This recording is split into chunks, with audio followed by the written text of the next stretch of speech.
সকাল থেকে এখনো পর্যন্ত বিহারে এসে আদর্শ ধর্মময় জীবন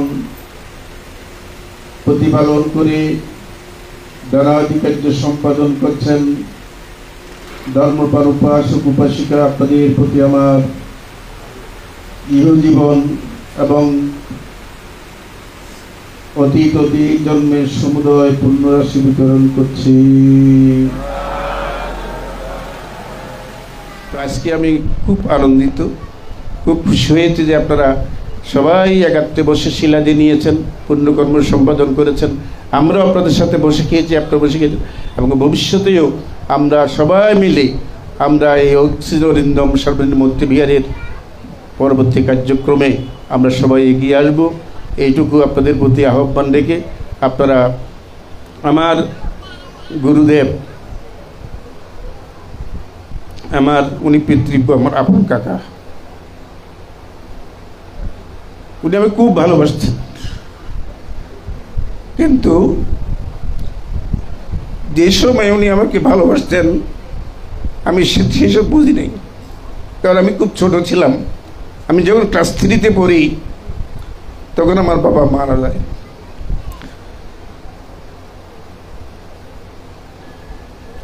বাবার আদর বাইরে সত্য, কিন্তু উনি আমাকে খুব স্নেহ করতেন। আমি যখন দুষ্টামি করতাম, খেলাধুলা করতাম, মাঠের মধ্যে ঘুম খেতাম, সকালবেলা দেখতাম আমি ভিতরে, উনি বড় হয়ে বুঝতে উনি আমার জন্য বিছনা পাতাতেন, তারপর কোলে করে এনে শোয়াতেন, মশাটা গিয়ে দিতেন, এইভাবে উনি আদর করতেন। এবং আমার ঠিক আরেকদিনের কথা মনে পড়ছে যে আমি পরীক্ষা ছিল আমার, তো বাড়িতে গিয়েছি, রান্না হয় নাই, তখন রান্না হয় নাই, আমার মা ছিল, কাকিমা ছিল, তখন আমার 2 বৌদি, আমরা যৌথ পরিবার ছিল অনেক দিন, যে অর্থাৎ ভাঙতে থাকতে কোনো দিন আমাদের পৃথক হওয়ার চিন্তা করার সুযোগ দেয় নেই। তখন আমি বাড়ি থেকে আসলাম, কিন্তু আমার চেহারা দেখেই উনি বুঝতে পারলেন যে আমি খাইয়ে আসিনি, তো আমাকে একা না দিল। তখনকার সময়ের যে তুমি এটা নিয়ে কিছু খেয়েও, তখন ছেলে মেয়ে রাগ করে সেটাও নিলাম না, চলে গেলাম। আমি পরে এসে জানতে পারলাম উনি লাঠি ধরে ধরে বাড়িতে গেলেন, উনি লাঠি ভর করে বাড়িতে গেলেন। বাড়িতে গিয়ে আমার মা, কাকি এবং বড় ভাইয়ের বলতেছে, তোমরা এমন কি কাজ করেছ যে সে পরীক্ষা দিতে যাবে তার জন্য রান্না করতে পারো নাই। সংসারে কাজ আছে, হয়তো সবসময় তো একরকম হয় না, আমরা স্বাভাবিক। তো এমনও বলেছে যে এই যে আপনাদের মায়েরা আপনাদের চুল বাঁধেন, বলে যে আমি চুলের ঝুঁটে কেটে দিয়ে যার যার বাড়িতে পাঠিয়ে দেব। দেখুন আমাকে কতটুকু আদর করেছে বলেই তখনকার সময়ের, ওই জন্য নিজের ছেলের বউ না, এদের ভাইয়ের ছেলের বউ, আবার আমার মা, কাকিমা এদেরকে বলতেছে যে তোমরা 4 জন মেয়ে থাকতে কেন রান্না হলো না, সে কেন না খেয়ে সে পরীক্ষা দিতে গেল। আমার মনে পড়ছে তখন আমাদের বাড়ির পাশেই পুকুর থেকে তখন মাছ তুলেছে, জাগুর মাছ বলব, তো পরীক্ষা দিয়ে না খেয়ে এসেছি আমি সমন। তখন বলে যে পরীক্ষা দিলে খেতে পারি, আমাকে আবার সাথে নিয়ে গেল, বলে যে খাও তুমি, যে ভাত খাও, তাকে অসুবিধা নাই, পরীক্ষা দিয়ে এসছো।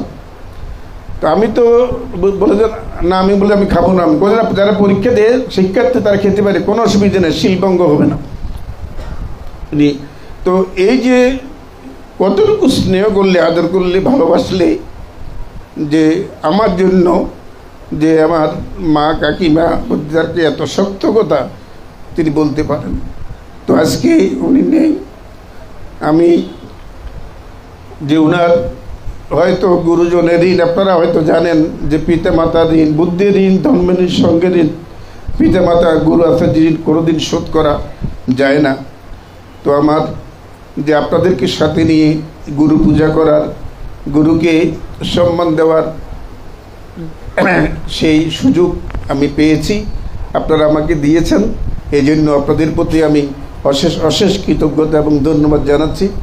আপনারা যারা চট্টগ্রাম মহানগরীতে বাংলাদেশের বিভিন্ন জেলার আপনারা এখানে অবস্থান করছেন, আমি এইটুকু বিশ্বাস করি, আজকে মায়ের কথা বললাম, বাবার কথা বললাম, গুরুবান্তের কথা বললাম, উনি যেমন আমার রক্তের সম্পর্কের, আপনারাও জন্ম জন্মান্তরে। এখানে অক্সিজেন বিহার যদি প্রতিষ্ঠা না হতো তাহলে আপনাদের সাথে মিলিত হওয়ার এখানে সে সুযোগ হতো না। আপনাদের সাথে এখানে বসে হয়তো এইভাবে কথা বলার, পুণ্যকর্ম করার, একত্রিত হওয়ার সুযোগ ছিল না।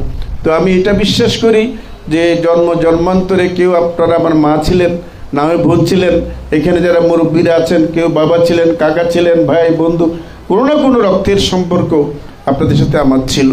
সেই সুবাদে আপনাদের সাথে আবার এখানে মিলিত হতে পেরেছি। এই মিলিত বন্ধন আপনারা হয়তো যা যার গৃহী জীবনের বাড়িঘর যে বিভিন্ন জেলায় আছে, থাকবে, যেতে হবে। আমি সর্বশেষ অনুরোধ করব যে ধর্মীয় বন্ধনে আপনাদের সাথে যে মৈত্রীতার বন্ধন এখানে রচিত হয়েছে, আপনারা সেই বন্ধনটুকু সবাই মিলেমিশে আপনারা রক্ষা করার চেষ্টা করবেন। পরিশেষে বলবো, এখানে আগামী হয়তো শুক্রবারে আপনাদের সঙ্গদান, আমি বিকেলবেলা থাকবো এখানে। যারা যুব সম্প্রদায়, চাকরিজীবী তারা থাকবে, তাদেরকে বলবো বর্তমান সময়ে বিভিন্ন বিহারে পদ পদবি নিয়ে এই সমস্ত ভুল বুঝাবুঝি চলমান রয়েছে। তো আমি তাদের প্রতিও আমি সবসময় অনুরোধ রাখবো যে অন্তত যাতে করে অন্তত এই অরিন্দম সার্বজনীন মৈত্রী বিহারে যাতে যে কোনো রকম এই সমস্ত বিষয় নিয়ে যাতে কোনো ভুল বুঝাবুঝি, মতভেদ, আমি বলবো যে আমাকে অবহিত করলে আমার অবস্থান থেকে আমি চেষ্টা করব যে সবাইকে যার যার মর্যাদায় পিতৃসুলভ, মাতৃসুলভ, ভাতৃসুলভ, বন্ধুসুলভ আচরণের মাধ্যমে সম্পৃক্ততার মধ্য দিয়ে আগামী দিনে আমরা এগিয়ে যাব। এইটুকু আমার আপনাদের প্রতি প্রার্থনা থাকবে। হয়তো ভুলভ্রান্তি থাকবে, এখানে অতীতেও টুকটাক তো ভুলভ্রান্তি হয়েছে না? যেমন প্রথম বিহারাধ্যক্ষ যাকে দিয়েছিলাম, সে এখান থেকে মাস্টার্স করে সে চলে গেছে, আমার কোনো দুঃখ নেই। আমি বলেছি তুমি কথাবার্তা বলে যাও, সবাই যে থাকতে পারেন কোনো কথা নাই। তারপরে আরেকটা তঞ্জঙ্গা ছেলে, তাকে ভিক্ষু বানিয়েছিলাম, 2 বছর ছিল, সেও চলে গেছে। আরেকজন প্রথম শ্রমণ ছিল, সে এখন আছে অবশ্য না দিঘিনালাতে, যে জ্যোতিলঙ্কার, সেও আসে এখানে বিহারে যাতায়াত করে। পরবর্তী আরও ভিক্ষু শ্রমণ, এগুলি চলমান প্রক্রিয়া, কেউ আসবে কেউ যাবে। এখানে কারো প্রতি কোনো ক্ষোভ, দুঃখ, যন্ত্রণা বা কারো প্রতি কোনো রকম আক্রোশ বা কিছু করার এখানে নাই। আপনারা মৈত্রীচিত্তে একটা কথা মনে রাখবেন, বিহারে এসেছেন পুণ্যকর্ম করার। সে পুণ্যকর্মের ক্ষেত্র কি? দান দিয়ে, শিল্প পালন করে, ভাবনা করে। আমি আবারও কথা বলছি, বিহারে আসার একটি মাত্র লক্ষ্য হচ্ছে আপনারা এখানে দান করার, শিল্প প্রতিপালন করার, অনুশীলন করার। এই বিষয়গুলি আপনারা মাথায় রেখে পারিবারিক বিষয়গুলি, ব্যক্তিগত কোনো কোন্দল আক্রোশগুলি আপনারা বিহারের বাইরে আপনারা সেভাবে সম্পাদন করার চেষ্টা করবেন। এবং আমি আবারও বিহারের অবস্থানরত যারা ভিক্ষু শ্রমণ আপনারা আছেন, আপনাদেরকে স্নেহদৃষ্টিতে আমি অনুরোধ জানাবো আপনারা সবাই মিলেমিশে অবস্থান করবেন। তারপরেও যে হয়তো কখনো কোনো না বিষয় হয়তো আপনারা বয়স কম, ভুল বুঝাবুঝি হতে পারে, সেটা যাতে দীর্ঘস্থায়ী না হয় আমাকে আপনারা অবশ্যই অবহিত করবেন। এবং এখানকার কার্যক্রমে আমি তেমন তাদের কিছু বলতে হয় না। অতীতের থেকেও আমি দেখেছি আমার সেবক সংঘ, ভিক্ষু সংঘরা তারা নিজ নিজ দায়িত্বে স্বকার্যাদি সম্পাদন করেছে। আমি অভিভাবকের মতো, আমি অতিথির মতো এখানে বসে আমি করেছি। আমি আশা করি ভবিষ্যতেও ঠিক সেই ধারাবাহিকতা রক্ষা হবে। আমি এটুকু আজকের এই পুণ্যময় দিনে তাদের প্রতিও আমি মৈত্রীচিত্তে আহ্বান জানাচ্ছি। এবং আমার যে স্বপ্ন, আমার যে ইচ্ছা, আপনারা জানেন আমার তো এটা দ্বিতীয় জন্ম। আপনাদের পুণ্যের ফলে তো আমি বেঁচে আছি। আমার শরীরে 5টা অপারেশন, তারপরও আমি যখন দুপুরের সময় খাওয়ার পরে এখানে বসে কিছু উপাসীকে কথা বলছিলাম, বলে বান্ধে একটু বিশ্রাম নেন। তো আমি বলেছিলাম যে আমার তো বিশ্রাম নেওয়ার সময় নেই। আমি বিশ্রাম নিই না, একটু হয়তো বিশ্বাসের কাছে হয়ে সত্য, কিন্তু ঘুমানোর সময় আমার নাই। আমি আমার দিন রাত আমার ব্রেনের কাজ চলে, আমি কাজ করি, পরিশ্রম করি। তারপর আজকে বললাম এখান থেকে যাওয়ার পরে যে আমি খুব একেবারে বলতে গেলে খুব আরামের ঘুম গিয়েছি। যেমন বিগত কয়েকদিন খুব টেনশনে ছিলাম বিভিন্ন কারণে। তো কাজেই আমি আজকের দিনে আপনাদের প্রতি আবারও মৈত্রীচিত্তে আহ্বান জানাচ্ছি এবং সবাই মিলেমিশে পুণ্যকর্ম করবেন। এবং এখানে উপস্থিত যারা আছেন বা আসতে পারেন নাই, বাইরে আছেন, হয়তো আসবেন হয়তো সন্ধ্যা রাত্রে, তো আপনাদের প্রতি অনুরোধ থাকবে, এখানে ভিক্ষু যারা আছে এগুলি আপনাদের সন্তান। আপনি মা তো মানা, আপনার ছেলেও তো কারো না কারো এখানে আছে। যেমন এখানে আমাদের উপাসিকা রোজি আছে, ওনার ভাই মেত্তা বংশ রাজপুরীর, কিন্তু উনি চট্টগ্রাম আসলে আপনাদের বিয়েতে থাকেন, আসলে আপনাদের বিয়ে থাকেন, এখানে আসে। আরও ভিক্ষু সংঘরা আসলে থাকে এখানে। তো কাজে এইভাবে কারো না কোনো পরিবারের কোনো না কোনো আত্মীয় আছে, ভিক্ষু আসে না। তো হয়তো আমাদের ভিক্ষুরা দের ক্ষেত্রেও হয়তো মনিনাঞ্চ মতি ভ্রম, মনীষী তো ভ্রম হয়, ঠিক হয় না, ভুলভ্রান্তি হয়। তো আপনারা যদি কোনো দোষ ত্রুটি দেখেন অবশ্যই আমাকে অবহিত করবেন, এবং সেটা বাইরে না বলে আপনারা সন্তান তুল্য মনে করে তাদেরকে সেভাবে আপনারা গ্রহণ করলে সমাজে ভিক্ষু সঙ্গ থাকলে বিয়ে থাকবে, ধর্ম থাকবে, পুণ্যকর্ম থাকবে। কিন্তু বর্তমান সময়ে যে আগামী দিনে ভিক্ষু সঙ্গ হওয়ার সম্ভাবনা খুবই কম, কারণ এখন আমাদের বড়ুয়া সমাজ থেকে ছেলেদের আসতেছে না, একেবারে শূন্য বলতে গেলে। আমাদের নিজামপুরের যতগুলি বিহার আছে একজন বড়ুয়ার ছেলেও সেবক নেই, এবং অন্যান্য অঞ্চলেও আপনার খবর নিয়ে দেখেছি, যেহেতু আমি মহামণ্ডলের দায়িত্বে আজকে 8 বছর আছে এখানে, কিন্তু কোনো বড়ুয়ার ছেলে এখন শ্রমণীয় সেবক হয়ে আসতেছে না। তাহলে আগামী 10 বছর পরে দেখবেন যে বিয়ে থাকবে কিন্তু ভিক্ষু পাওয়া খুব কঠিন হয়ে যাবে। তো এই জন্য আপনাদের প্রতি আমি অনুরোধ জানাচ্ছি, আহ্বান জানাচ্ছি, যারা বিহারে অবস্থান করছেন ভিক্ষু শ্রামণ সেবক, তাদের প্রতি আপনাদের সন্তান মনে করে আপনারা শ্রদ্ধা, সম্মান, স্নেহ, আদর, ভালোবাসা, পুত্রকে যেমন শাসন করেন আবার আদর করে নেন।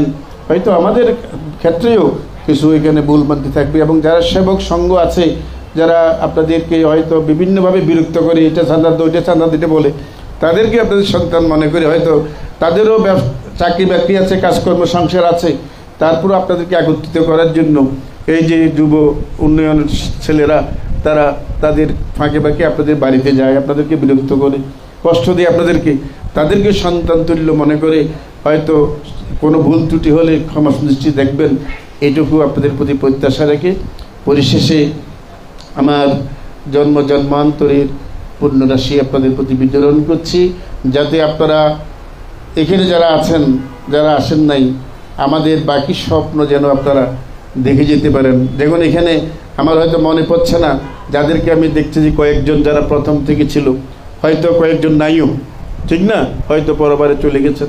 তো যাতে আগামী দিনে যাতে আমরা যে পরিকল্পনা হাতে নিতে যাচ্ছি, যেন আপনারা নিজে স্বচক্ষে দেখে যাতে সেই স্বপ্ন বাস্তবায়ন করতে পারেন, এরকম মনের মধ্যে সংকল্প রেখে জগতের সকল প্রাণীর সুখ সমৃদ্ধি কামনা করে, দেশের শান্তি সুখ সমৃদ্ধি কামনা করে আমরা যাতে নিরাপদে নির্বিঘ্নে শান্তিতে যাতে অবস্থান করতে পারি, এরকম সাধুসঙ্গ উৎপন্ন করে 3 বার সাধুবাদ দিয়ে পূর্ণ অনুমোদন করুন।